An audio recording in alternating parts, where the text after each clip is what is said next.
Sister.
Colony association వారిని 15వ August జాతీయ దినోత్సవం నాడు ఇచ్చినందుకు శ్రీ అనగా హాస్పిటల్ మేనేజ్మెంట్ వారికి, డాక్టర్లకు, నర్సులకు మరియు టెక్నికల్ సిబ్బంది, స్టాఫ్కు అందరికీ ధన్యవాదాలు చెప్పుకుంటూ వారికి మరియు ఇక్కడికి విచ్చేసినటువంటి కాలనీ వాసులకు 78వ స్వతంత్ర దినోత్సవ శుభాకాంక్షలు తెలియజేస్తున్నాను. ఈరోజు మనం స్వేచ్ఛ గాలులు పీల్చుకుంటున్నామంటే దానికి కారణం ఎందరో వీరుల త్యాగఫలం.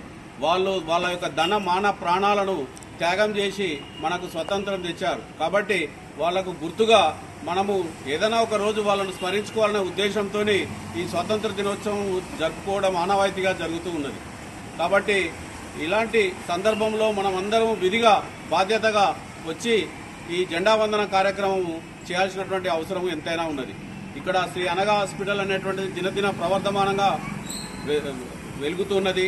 ఇది ఇదే విధంగా కంటిన్యూ చేయాలని, మా కాలనీ సహాయ సహకారాలు కూడా ఉంటాయని తెలియజేసుకుంటూ అందరికీ మరొకసారి 15వ ఆగస్టు దినోత్సవ శుభాకాంక్షలు తెలియజేసుకుంటున్నారు. జై హింద్.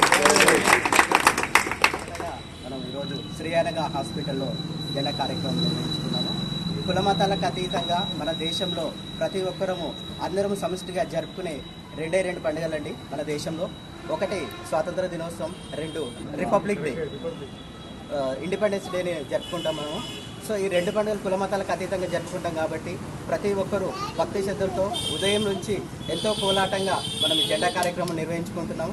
అయితే 200 సంవత్సరాలు ఆంగ్లేయుల కబంధ హస్తాల్లో నలిగిపోయి ఎన్నో పోరాటాల తర్వాత మన స్వతంత్ర సమరవీరులు ఎంతో కష్టపడి వాళ్ళ ప్రాణాలని సైతం లెక్క చేయకుండా వాళ్ళ ప్రాణాలను అర్పించి ఈరోజు మనకు స్వతంత్ర దినోత్సవాన్ని మనకు తీసుకొచ్చారు. కాబట్టి ఇదే విధంగా వాళ్ళ స్ఫూర్తిదాయకంతో వాళ్ళ జీవిత చరిత్ర ఏదైతుందో దాన్ని పాటిస్తూ ఇదే విధంగా ముందుగా మన భవిష్యత్ తరాలకు కూడా మంచి వాతావరణం తీసుకెళ్లాలని కోరుకుంటున్నాం.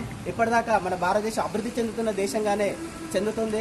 చిన్నప్పటికెళ్ళి చూస్తున్నాం. భవిష్యత్తులో అయిన తొందరలో అభివృద్ధి పథంలోకి దూసుకెళ్లాలని కోరుకుంటున్నాం. శ్రీ అనగా హాస్పిటల్ తరపు నుంచి ప్రత్యేకంగా ప్రతి ఒక్కరికి శుభాకాంక్షలు తెలియజేస్తున్నాం. Thank you.